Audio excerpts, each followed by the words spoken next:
Hi hello ನಮಸ್ತೆ ಎಲ್ಲರಿಗೂ ಜ್ಯೋತಿಷ್ಯ ಬೆಳಕು ಚಾನಲ್ಗೆ ಸ್ವಾಗತ ಸುಸ್ವಾಗತ. ಸ್ನೇಹಿತರೆ, ಎಲ್ಲರೂ ಹೇಗಿದ್ದೀರಾ? ಎಲ್ಲರೂ ಚೆನ್ನಾಗಿದ್ದೀರಾ ಅಂದ್ಕೊಂಡಿದ್ದೀನಿ. ನಾನು ಕೂಡ ತುಂಬಾ ಚೆನ್ನಾಗಿದ್ದೀನಿ. ಎಲ್ಲರೂ ಚೆನ್ನಾಗಿದ್ದೀರಾ ಅಂದ್ಕೊಂಡು ಭಾವಿಸ್ಕೊಂಡು ಇವತ್ತಿನ ಒಂದು ವಿಡಿಯೋನ ಶುರು ಮಾಡಿಬಿಡೋಣ. ಇವತ್ತಿನ ಒಂದು ವಿಡಿಯೋದಲ್ಲಿ ಮೇಷರಾಶಿಯವರಿಗೆ ಜೂನ್ ಕೊನೆಯ ದಿನಗಳಿಂದ ಏನೆಲ್ಲ ಬದಲಾವಣೆಯನ್ನು ನೋಡಲಿದ್ದೀರಿ, ಯಾವುದರ ಬಗ್ಗೆ ಎಚ್ಚರಿಕೆ ವಹಿಸಬೇಕು, ಏನೆಲ್ಲ ಅದೃಷ್ಟದ ಫಲಗಳನ್ನು ಗಳಿಸಲಿದ್ದೀರಿ ಅಂತ ಕಂಪ್ಲೀಟ್ ಆಗಿ ಇದೇ ವಿಡಿಯೋದಲ್ಲಿ ತಿಳಿಸ್ಕೊಡ್ತಾ ಹೋಗ್ತೀನಿ. ಇದನ್ನೆಲ್ಲ ಮೇಷರಾಶಿಯವರು ತಿಳ್ಕೋಬೇಕು ಅಂದರೆ ಎಲ್ಲೂ ಕೂಡ ವಿಡಿಯೋನ ಸ್ಕಿಪ್ ಮಾಡಬಾರ್ದು. ಅಂದರೆ ವಿಡಿಯೋನ ಕಟ್ ಮಾಡಿ ಓಡಿಸ್ಕೊಂಡು ಹೋಗಿ ನೋಡ್ತೀನಿ ಅಂದರೆ ಫುಲ್ ಇನ್ಫಾರ್ಮೇಷನ್ ಅರ್ಥ ಆಗಲ್ಲ. ಸೊ ಹಾಗಾಗಿ ಎಲ್ಲ ವಿಡಿಯೋದಲ್ಲೂ ತಿಳಿಸ್ತಾ ಇರ್ತೀನಿ. ಮೊದಲಿಂದ ಕೊನೆ ತನಕ ಸಂಪೂರ್ಣವಾಗಿ ವಿಡಿಯೋವನ್ನು ವಾಚ್ ಮಾಡಿ, ವಿಡಿಯೋದಲ್ಲಿ ಒಳ್ಳೆಯ ಮಾಹಿತಿ ಸಿಕ್ಕಿದ್ದಲ್ಲಿ ತಪ್ಪದೆ ವಿಡಿಯೋಗೊಂದು ಲೈಕ್ ಕೊಟ್ಟು, ಇನ್ನೂ ನನ್ನ ಚಾನಲ್ನ ಸಬ್ಸ್ಕ್ರೈಬ್ ಮಾಡ್ಕೊಂಡಿಲ್ಲ ಅಂದರೆ ದಯವಿಟ್ಟು ಜ್ಯೋತಿಷ್ಯ ಬೆಳಕು ಚಾನಲ್ಗೆ ಸಬ್ಸ್ಕ್ರೈಬ್ ಆಗಿ ನಿಮ್ಮ ಅಭಿಪ್ರಾಯಗಳನ್ನು ಕಮೆಂಟ್ ಬಾಕ್ಸಲ್ಲಿ ತಿಳಿಸಿ. ಓಂ ನಮೋ ಶನೀಶ್ವರಾಯ ನಮಃ, ಓಂ ನಮೋ ಭಗವತೆ ವಾಸುದೇವಾಯ ಎಂಬ ಕಮೆಂಟನ್ನು ಹಾಕಿ ಸ್ನೇಹಿತರೆ.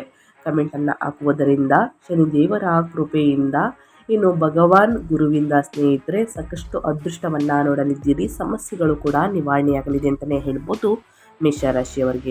ಮೇಷರಾಶಿಯವರಿಗೆ ಶ್ರೀ ಪರಭವ ನಾಮ ಸಂವತ್ಸರದ ಜೂನ್ ಕೊನೆಯ ದಿನಗಳು 2026.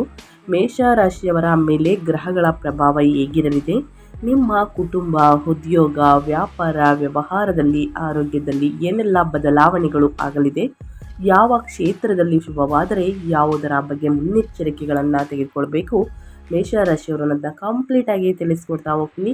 ಎಲ್ಲೂ ಕೂಡ ಸ್ಕಿಪ್ ಮಾಡ್ದೇ ಕೊನೆ ತನಕ ವಾಚ್ ಮಾಡಿ. ಈ ಅದೃಷ್ಟ ರಾಶಿ ನಿಮ್ಮ ಕುಟುಂಬದಲ್ಲಿ, ನಿಮ್ಮ ಸ್ನೇಹಿತರಲ್ಲಿ ಅಥವಾ ನಿಮ್ಮ ಹಿತೈಷಿಗಳು ಯಾರೇ ಆಗಿದ್ರೂ ಕೂಡ ಅವ್ರಿಗೆ ವಿಡಿಯೋವನ್ನು ಶೇರ್ ಮಾಡೋದ್ರಿಂದ ನಿಮ್ಮ ಕಡೆಯಿಂದ ಅದೃಷ್ಟದ ಫಲಗಳನ್ನು, ಭವಿಷ್ಯವನ್ನು ಅವರು ಕೂಡ ತಿಳ್ಕೊಂಡಂಗಾಗುತ್ತೆ.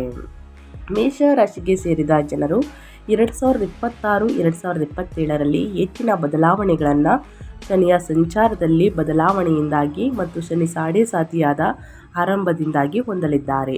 ಇದರಿಂದಾಗಿ ವೃತ್ತಿ ಜೀವನ, ಆರ್ಥಿಕ ಸ್ಥಿತಿ, ನಿಮ್ಮ ಆರೋಗ್ಯ ಮತ್ತು ಸಂಬಂಧಗಳಲ್ಲಿ ನೀವು ಸಾಕಷ್ಟು ಸವಾಲುಗಳು ಹಾಗೂ ಅವಕಾಶಗಳನ್ನು ಹೊಂದುವಂತಹ ಸಂಭವವಿದೆ ಅಂತಲೇ ಹೇಳಬಹುದು. ಹಾಗಿದ್ರೆ ಮೊದಲನೇದಾಗಿ ಏನೆಲ್ಲ ಬದಲಾವಣೆಯನ್ನು ಸಂಬಂಧಗಳು ಮತ್ತು ವೈಯಕ್ತಿಕ ಜೀವನದಲ್ಲಿ ಮೇಷರಾಶಿಯವರು ನೋಡಲಿದ್ದೀರಿ ಅನ್ನೋದನ್ನ ನೋಡ್ತಾ ಹೋಗೋಣ. 2026ನೇ ವರ್ಷದ ಜೂನ್ ಕೊನೆಯ ದಿನಗಳಲ್ಲಿ ಪ್ರೀತಿ ಮತ್ತು ಸಂಬಂಧಗಳಿಗೆ ಸಂಬಂಧಿಸಿದಂತೆ ಉತ್ತಮವಾಗಿರಲಿದೆ.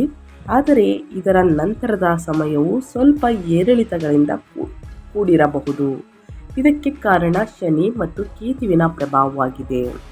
ಈ ಸಂದರ್ಭದಲ್ಲಿ ಮೇಷರಾಶಿಗೆ ಸೇರಿದ ಜನರು ಭಾವನಾತ್ಮಕ ನಿರ್ಧಾರವನ್ನು ತೆಗೆದುಕೊಳ್ಳುವಾಗ ಬಹಳ ಎಚ್ಚರಿಕೆಯಿಂದ ಇರಬೇಕಾಗುತ್ತದೆ. 2026, 2027ರ ವರ್ಷದಲ್ಲಿ ಸಂಬಂಧಗಳಲ್ಲಿ ಮತ್ತು ವೈವಾಹಿಕ ಜೀವನದಲ್ಲಿ ನೀವು ಹಲವು ಏರಿಳಿತಗಳನ್ನು ಎದುರಿಸಬೇಕಾಗಿ ಬರಬಹುದು. ಯಾವುದರಲ್ಲಿ ಅಂದರೆ ಸ್ನೇಹಿತರೆ, ಕುಟುಂಬ ಮತ್ತು ಸಾಮಾಜಿಕ ಸಂಬಂಧಗಳ ಮೇಲೆ ಶನಿಯ ಪ್ರಭಾವವು ಈ ಅವಧಿಯಲ್ಲಿ ಇರಲಿದೆ. ಹಾಗಾಗಿ ನೀವು ಜವಾಬ್ದಾರಿಯುತವಾಗಿ ನಿರ್ಧಾರವನ್ನು ತೆಗೆದುಕೊಳ್ಳುವುದರೊಂದಿಗೆ ಉತ್ತಮ ಸಂವಹನವನ್ನು ಹೊಂದುವುದು ಬಹಳ ಅಗತ್ಯ ಅಂತಲೇ ಹೇಳ್ತಾ ಇದ್ದೀನಿ. ಇನ್ನು ಮನೆಯಲ್ಲಿ ಸಣ್ಣ ಪುಟ್ಟ ಕಿರಿಕಿರಿ, ಜಗಳ, ವಾದ ವಿವಾದಗಳು ಬಂದಿದ್ದಲ್ಲಿ ಅಲ್ಲೇ ಮಾತನಾಡಿ ಬಗೆಹರಿಸಿಕೊಳ್ಳಿ ಸ್ನೇಹಿತರೆ. ದುಡುಕಿನ ಮಾತಿನಿಂದ ದೂರವಿರಿ. ಸಣ್ಣ ಪುಟ್ಟ ವಾದ ವಿವಾದಗಳಿಂದಲೇ ಮುಂದಿನ ದಿನಗಳಲ್ಲಿ ದೊಡ್ಡ ಜಗಳವಾಗಬಹುದು. ಸೊ ಹಾಗಾಗಿ ನಿಮ್ಮ ಸಂಗಾತಿಯೊಂದಿಗೆ ಸಂತೋಷದ ಕ್ಷಣಗಳನ್ನು ಆನಂದಿಸಿ ಸಾಮರಸ್ಯದಿಂದ ಇರಿ. ಇನ್ನು ಜೂನ್ ಮುಗಿದ ನಂತರ ವೈವಾಹಿಕ ಜೀವನ ಉತ್ತಮವಾಗಿರಲಿದೆ. ಜೊತೆಗೆ ಯಾರಿಗೆ ಮದುವೆಯಾಗಿಲ್ಲ, ಅವಿವಾಹಿತರಿಗೆ ಮದುವೆಯ ಪ್ರಸ್ತಾಪಗಳು ಕೂಡ ಬರಲಿದೆ. ಸಂತಾನ ಭಾಗ್ಯದ ಶುಭ ವಾರ್ತೆಯನ್ನು ಮೇಷರಾಶಿಯ ವ್ಯಕ್ತಿಗಳು ಕೇಳಲಿದ್ದೀರಿ ಅಂತಲೇ ಹೇಳ್ಬೋದು. ಒಟ್ಟಾರೆಯಾಗಿ ನಿಮ್ಮ ಸಂಬಂಧ ಅಂದರೆ ಕುಟುಂಬದಲ್ಲಿ, ವೈವಾಹಿಕ ಜೀವನದಲ್ಲಿ ಏನೆಲ್ಲ ಬದಲಾವಣೆಗಳನ್ನು ನೋಡಲಿದ್ದೀರಿ ಅನ್ನೋದನ್ನ ಕಂಪ್ಲೀಟಾಗಿ ತಿಳಿಸ್ಕೊಟ್ಟಿದ್ದೀನಿ. ಇನ್ನು ಮುಂದಿನದಾಗಿ ಹೇಳೋದಾದರೆ ವೃತ್ತಿ ಜೀವನ ಬಗ್ಗೆ ಮತ್ತು ನಿಮ್ಮ ಹಣಕಾಸಿನ ಬಗ್ಗೆ ಹೇಳೋದಾದರೆ ಏನೆಲ್ಲ ಬದಲಾವಣೆಗಳನ್ನು ಗ್ರಹಗಳು ಸೂಚಿಸಲಿದೆ ಅನ್ನೋದನ್ನ ನೋಡ್ತಾ ಹೋಗೋಣ. 2026ರಲ್ಲಿ ಜೂನ್ ತಿಂಗಳಲ್ಲಿ ಮೇಷರಾಶಿಗೆ ಸೇರಿದ ಜನರು ಹಠಾತ್ ಬದಲಾವಣೆಗಳನ್ನು ಮತ್ತು ಆದಾಯವನ್ನು ಹೆಚ್ಚಿಸಲು ಹೊಸ ಮಾರ್ಗಗಳನ್ನು ಪಡೆಯುವರು. ಇದರೊಂದಿಗೆ ವೃತ್ತಿ ಜೀವನದಲ್ಲಿ ಪ್ರಗತಿ ಹಾಗೂ ಉತ್ತಮ ಅವಕಾಶಗಳು ಪ್ರಾಪ್ತಿಯಾಗಬಹುದು.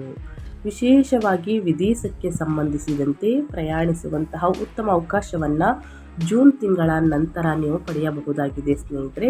ಅದೇ ರೀತಿ ಶನಿಯು ಮೇಷರಾಶಿಯ 12ನೇ ಮನೆಯಲ್ಲಿ ಚಲಿಸಲು ಆರಂಭಿಸಿದೆ.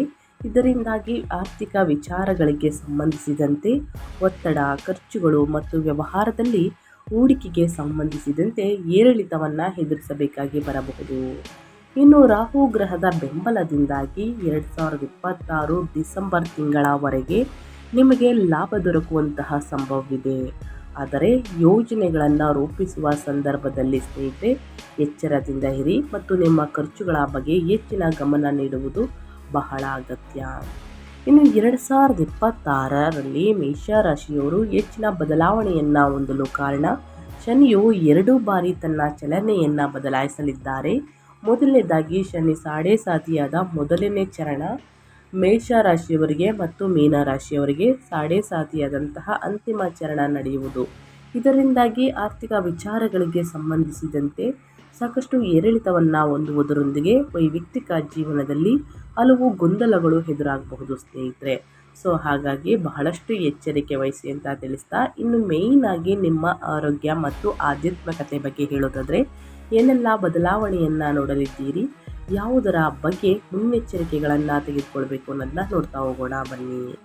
ನಿಮ್ಮ ಆರೋಗ್ಯದ ಬಗ್ಗೆ ಹೇಳೋದಾದರೆ ಸಾಕಷ್ಟು ಬದಲಾವಣೆಯನ್ನು ನೋಡಲಿದ್ದೀರಿ ಸ್ನೇಹಿತರೆ. ಆರೋಗ್ಯಕ್ಕೆ ಸಂಬಂಧಿಸಿದಂತೆ ಮೇಷರಾಶಿಗೆ ಸೇರಿದ ಜನರು 2026ರಲ್ಲಿ ಸ್ಥಿರತೆಯನ್ನು ಹೊಂದಬಹುದು. ಆದರೆ ಮುಂದಿನ ಕೆಲವು ವರ್ಷಗಳಲ್ಲಿ ಶನಿ ಸಾಡೆ ಸಾತಿಯ ಮತ್ತು ಶನಿಯ ಪ್ರಭಾವದಿಂದಾಗಿ ತಲೆನೋವು, ಸುಸ್ತು ಇತ್ಯಾದಿ ಆರೋಗ್ಯ ಸಮಸ್ಯೆಗಳು ಎದುರಾಗಬಹುದು. ನಿಮಗೆ ಆಧ್ಯಾತ್ಮಿಕ ವಿಚಾರಗಳಿಗೆ ಸಂಬಂಧಿಸಿದಂತೆ ಈ ಅವಧಿಯಲ್ಲಿ ನೀವು ಹೆಚ್ಚಿನ ಆಸಕ್ತಿಯನ್ನು ಹೊಂದಬಹುದಾಗಿದೆ ಸ್ನೇಹಿತರೆ, ಗ್ರಹಗಳ ಸಂಚಾರ ಮತ್ತು ಗ್ರಹಗಳ ಪ್ರಭಾವದಿಂದ. ಜೊತೆಗೆ ಈ ಅವಧಿಯಲ್ಲಿ ಪ್ರತಿನಿತ್ಯ ದೇವರ ಧ್ಯಾನವನ್ನು ಮಾಡುವ ಮೂಲಕ ಹಾಗೂ ಹನುಮಾನ್ ಚಾಲಿಸ ಮತ್ತು ಬಜರಂಗ ಬಾಣವನ್ನು ಪಠಿಸುವ ಬಗ್ಗೆ ಹೆಚ್ಚಿನ ಗಮನವನ್ನು ನೀಡುವುದು ಒಳ್ಳೆಯದು. ಈ ಅವಧಿಯಲ್ಲಿ ಮೇಷರಾಶಿಗೆ ಸೇರಿದ ಜನರು ದಾನ, ಧರ್ಮ ಇತ್ಯಾದಿ ಉತ್ತಮ ಕೆಲಸಗಳನ್ನು ಮಾಡುವುದರಿಂದ ಶನಿಯ ಅಶುಭ ಪ್ರಭಾವವನ್ನು ಸ್ವಲ್ಪ ಮಟ್ಟಿಗೆ ಕಡಿಮೆ ಮಾಡಬಹುದಾಗಿದೆ ಸ್ನೇಹಿತರೆ. ಸೊ ಹಾಗಾಗಿ ಪ್ರತಿದಿನ ಯೋಗ, ಧ್ಯಾನ, ಮೆಡಿಟೇಷನನ್ನು ಮಾಡಿ ಸಣ್ಣ ಪುಟ್ಟ ಆರೋಗ್ಯ ಸಮಸ್ಯೆಗಳು ಇದ್ದರೆ ಬೇಗನೆ ಗುಣಮುಖರಾಗ್ತೀರಾ ಸ್ನೇಹಿತರೆ ಜೂನ್ ಮುಗಿದ ನಂತರ. ಇನ್ನು ಮೇಷರಾಶಿಯವರು ಯಾವುದರ ಬಗ್ಗೆ ಬಹಳಷ್ಟು ಎಚ್ಚರಿಕೆ ವಹಿಸಬೇಕು ಅನ್ನೋದನ್ನ ತಿಳಿಸ್ಕೊಡ್ತೀನಿ ಸ್ನೇಹಿತರೆ. ಆ ವಿಚಾರದ ಬಗ್ಗೆ ಸ್ವಲ್ಪ ಎಚ್ಚರಿಕೆ ವಹಿಸಿ, ನಿಮ್ಮ ಸಮಸ್ಯೆಗಳೆಲ್ಲವೂ ನಿವಾರಣೆಯಾಗಲಿದೆ. ಮೀನರಾಶಿಯಲ್ಲಿ ಶನಿ ಸಂಚಾರದ ಆರಂಭವು ಸ್ನೇಹಿತರೆ ಮಾರ್ಚ್ ತಿಂಗಳಿಂದ ಶುರುವಾಗಲಿದೆ. ಶನಿ ಸಾಡೆ ಸಾತಿಯಾದ ಪ್ರಾರಂಭವನ್ನು ಸೂಚಿಸುತ್ತದೆ. ಇದು 2032ರ ಮೇವರೆಗೂ ಕೂಡ ಇರಲಿದೆ ಸ್ನೇಹಿತರೆ ಶನಿ ಸಾಡೆ ಸಾತಿ. ಮೇಷರಾಶಿಗೆ ಸೇರಿದ ಜನರ ಆರೋಗ್ಯ, ಆರ್ಥಿಕ ವಿಚಾರಗಳು ಹಾಗೂ ಸಂಬಂಧಗಳ ಮೇಲೆ ಪ್ರಭಾವವನ್ನು ಬೀರಬಹುದು. ಈ ಅವಧಿಯಲ್ಲಿ ಶನಿ ಪೂಜೆ, ಪ್ರತಿನಿತ್ಯ ಹನುಮಾನ್ ಚಾಲಿಸವನ್ನು ಹೇಳುವುದು ಮತ್ತು ಹನುಮಾನ್ ಚಾಲಿಸವನ್ನು ಪಠಿಸುವುದು, ಪೂಜಿಸುವುದು ಮತ್ತು ಸಹನೆಯಿಂದ ಇರುವುದು ಪ್ರಯೋಜನಗಳಾಗಬಹುದು. ಈ ಸಂದರ್ಭದಲ್ಲಿ ಅಂದರೆ ಸ್ನೇಹಿತರೆ ಜೂನ್ ತಿಂಗಳಿಂದಲೂ ಕೂಡ ಈ ಅವಧಿಯು ನೀವು ಹೊಸ ಯೋಜನೆಗಳನ್ನು ಪ್ರಾರಂಭಿಸಲು ಮತ್ತು ಹೊಸ ಹೂಡಿಕೆ ಮತ್ತು ಆಧ್ಯಾತ್ಮಿಕ ವಿಚಾರಗಳಿಗೆ ಸಾಕಷ್ಟು ಶುಭವಾದ ಸಮಯವಾಗಿರುತ್ತದೆ. ಸೊ ಹಾಗಾಗಿ ಯಾರೆಲ್ಲ ವ್ಯಾಪಾರ ವ್ಯವಹಾರವನ್ನು ಮಾಡಬೇಕು, ಯಾವುದಾದ್ರೂ ಯೋಜನೆಯನ್ನು ಹೊಸದಾಗಿ ಶುರು ಮಾಡಬೇಕು ಅಂದ್ಕೊಂಡಿದ್ದೀರಾ ಮೇಷರಾಶಿಯವರು ಶುರು ಮಾಡಿ ಸ್ನೇಹಿತರೆ, ಖಂಡಿತವಾಗಿಯೂ ಶುಭವಾಗಿರಲಿದೆ. ಇನ್ನು ಏನೆಲ್ಲ ಪರಿಹಾರವನ್ನು ಮಾಡಬೇಕು ಅನ್ನೋದನ್ನ ತಿಳಿಸ್ಕೊಡ್ತೀನಿ. ಈ ಪರಿಹಾರವನ್ನು ಅನುಸರಿಸುವುದರಿಂದ ಕಷ್ಟಗಳು, ಸಮಸ್ಯೆಗಳು, ಅಡಚಣೆಗಳು ಎಲ್ಲವೂ ಕೂಡ ಸಂಪೂರ್ಣವಾಗಿ ಮೇಷರಾಶಿಯವರಿಗೆ ನಿವಾರಣೆಯಾಗಲಿದೆ.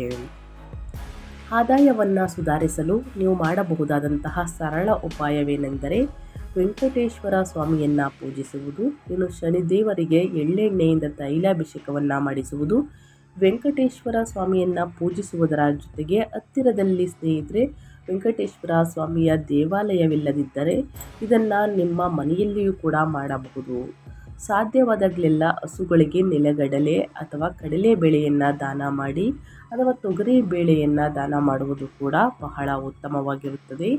ದೇವಾಲಯ ಮತ್ತು ಪುರೋಹಿತರಿಗೆ ಹಳದಿ ಬಣ್ಣದ ಬಟ್ಟೆಯನ್ನು ದಾನ ಮಾಡುವುದು ಸಹ ಪ್ರಯೋಜನಕಾರಿಯಾಗಬಹುದು. ದೇವಾಲಯಗಳಲ್ಲಿ ದೀಪಗಳನ್ನು ಬೆಳಗಿಸಲು ನೀವು ಎಣ್ಣೆಯನ್ನು ದಾನ ಬೇಕಾಗುತ್ತದೆ ಸ್ನೇಹಿತರೆ. ದೀಪಾರಾಧನೆ ದೀರ್ಘಾವಧಿಯಲ್ಲಿ ನಿಮ್ಮ ಗಳಿಕೆಯನ್ನು ಹೆಚ್ಚಿಸುತ್ತದೆ. ಮದುವೆ ವಿಚಾರದಲ್ಲಿ ತುಂಬ ಜಾಗರೂಕರಾಗಿರಿ ಮತ್ತು ವಿವಿಧ ಮೂಲಗಳಿಂದ ಜಾತಕವನ್ನು ಪರಿಶೀಲಿಸಿ ದುಡುಕಿನ ನಿರ್ಧಾರಗಳನ್ನು ತೆಗೆದುಕೊಳ್ಬೇಡಿ ಮೇಷರಾಶಿಯವರು. ಇನ್ನು ಮಂಗಳವಾರದಂದು ದುರ್ಗಾದೇವಿ ಮತ್ತು ಹನುಮಂತನನ್ನು ಪೂಜಿಸಿ ಧರಿಸಬೇಕಾದಂತಹ ರುದ್ರಾಕ್ಷ ತ್ರಿಮುಖಿ ರುದ್ರಾಕ್ಷಿಯನ್ನು ಧರಿಸಿ ಅದೃಷ್ಟದ ರತ್ನ ಅವಳ. ಮಂಗಳವಾರ ಇದನ್ನು ಧರಿಸಬೇಕಾಗುತ್ತದೆ. ಸುಬ್ರಹ್ಮಣ್ಯ ಸ್ವಾಮಿಯನ್ನು ಪೂಜಿಸಿ ಆದಷ್ಟು ಬಡವರಿಗೆ ನಿರ್ಗತಿಕರಿಗೆ ವಸ್ತ್ರದಾನವನ್ನು ಮಾಡುವುದು, ಬಟ್ಟೆ ದಾನ, ಅನ್ನದಾನ, ಇನ್ನು ಸ್ವಲ್ಪ ನಿಮ್ಮ ಕೈಯಲ್ಲಾದಷ್ಟು ಹಣ ಸಹಾಯವನ್ನು ಮಾಡುವುದರಿಂದ ಸಮಸ್ಯೆಗಳು ಕ್ರಮೇಣವಾಗಿ ಕಡಿಮೆಯಾಗಲಿದೆ. ಸೊ ಹಾಗಾಗಿ ಮೇಷರಾಶಿಯವರು ತಪ್ಪದೇ ಈ ಸಣ್ಣ ಪುಟ್ಟ ಪರಿಹಾರಗಳನ್ನು ಮಾಡಿ ನಿಮ್ಮ ಸಮಸ್ಯೆಗಳೆಲ್ಲವೂ ನಿವಾರಣೆಯಾಗಲಿದೆ ಅಂತ ಹೇಳ್ತಾ ನಾನು ವಿಡಿಯೋವನ್ನು ಎಂಡ್ ಮಾಡ್ತಾ ಇದ್ದೀನಿ. ಇವತ್ತಿನ ಒಂದು ವಿಡಿಯೋದಲ್ಲಿ ಸಂಪೂರ್ಣ ಮಾಹಿತಿ ಸಿಕ್ಕಿದ್ದಲ್ಲಿ, ಈ ವಿಡಿಯೋ ಯೂಸ್ಫುಲ್ ಅನಿಸಿದ್ದಲ್ಲಿ ಮೇಷರಾಶಿಯವರಿಗೆ ದಯವಿಟ್ಟು ವಿಡಿಯೋಗೆ ಲೈಕ್ ಮಾಡೋದನ್ನ ಮರೆತಿದ್ದೀರಾ, ಸಬ್ಸ್ಕ್ರೈಬ್ ಆಗೋದನ್ನ ಮರೆತಿದ್ದೀರಾ, ದಯವಿಟ್ಟು ಸಬ್ಸ್ಕ್ರೈಬ್ ಆಗಿ ವಿಡಿಯೋಗೆ ಲೈಕ್ ಮಾಡಿ ಅಂತ ಹೇಳ್ತಾ ನಿಮಗೂ ಮತ್ತು ನಿಮ್ಮ ಕುಟುಂಬಕ್ಕೆ ತುಂಬಾ ಒಳ್ಳೆಯದಾಗಲಿ. ಮತ್ತೊಂದು ವಿಡಿಯೋ ಜೊತೆ ಮತ್ತೊಂದು ಹೊಸ ಭವಿಷ್ಯದಲ್ಲಿ ಸಿಗ್ತೀನಿ. Thank you for watching.